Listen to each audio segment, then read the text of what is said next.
ইস্তেমার মাঠে হামলা কেন? প্রশাসন জবাব চায়। ইস্তেমার মাঠে সাতপন্থীদের বয়কট। Boycott, boycott. সাতপন্থীদের থাকবে না, এই জেলায় থাকবে না। দিন ইসলাম, দিন ইসলাম জিন্দাবাদ, জিন্দাবাদ। আমার ভাই কবরে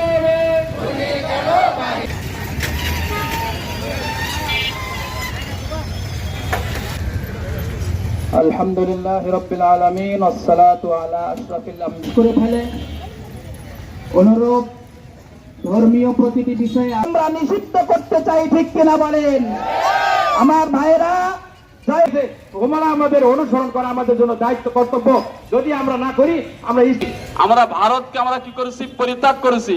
তো সাতপন্থী তারা বলছেন তার মাথায় এবং হাতে কুড়ালের কোপ মেরেছে। তাদের হামলার সময় দরজা ভাঙ্গার শব্দে তাৎক্ষণিকভাবে সংক্ষিপ্ত বক্তব্য আমি এখানেই শেষ করছি। আসসালামু আলাইকুম ওয়া রাহমাতুল্লাহ।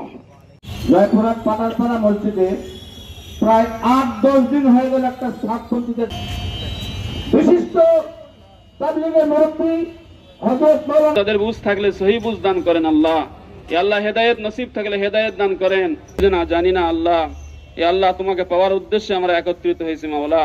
এ আল্লাহ দিনের মেহনত করার তৌফিক দান করেন। রব্বানা তাকাব্বাল মিন্না ইন্নাকা আনতাস সামিউল। এটা স্পষ্ট ভাষায় আজকে বুঝিয়ে রাখুন, বাংলাদেশে সাদিয়ানি নামক যেই সমস্ত আগাছা জন্ম নিয়েছে, এরা নিঃসন্দেহে আওয়ামী লীগের প্রেতাত্মা। অতএব বাংলাদেশকে পবিত্র রাখার সুবিধার্থে কাকরাইল মসজিদ, টঙ্গীর মাঠ সাদ মুক্ত করতে হবে। আর আমরা দাবি জানিয়েছিলাম গত সমাবেশ থেকে, বাংলাদেশের সকল মসজিদ থেকে সাতপন্থীদেরকে নিষিদ্ধ করতে হবে।